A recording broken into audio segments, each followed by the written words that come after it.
Il-Young Persons Offenders Unit jilqa' żgħażagħ li jkunu kisru difrehom mal-liġi feta żgħira. Dan il-unit jinsab fl-imtaħleb u qed isir xogħol biex ikun estis għal 20 persuna oħra. Il-pjanti jinsabu lesti għall-approvazzjoni tal-MEPA. Bħalissa fiċ-ċentru hemm 12 resident kollha ġuventur. Il-maġġoranza assoluta tagħhom huma barranin. Il-Ministru tal-Intern Emanuel Mallija tkellem dwar il-proġett il-ġdid. Dik kienet binja li taħt l-amministrazzjoni preċedenti kienet lesta, jew kważi lesta, però mhux użata għal xi sena u nofs.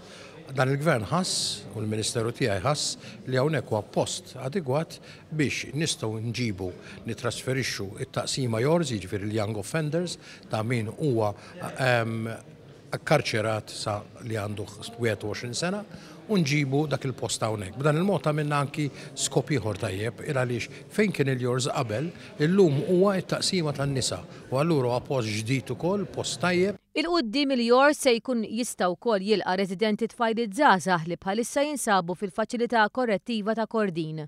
Intant waqt din iż-żjara is-Segretarju Parlamentari għall-Isport Chris Saġus ippreżenta tagħmir sportiva residenti biex jintuża bħala parti mill-programm ta' riabilitazzjoni.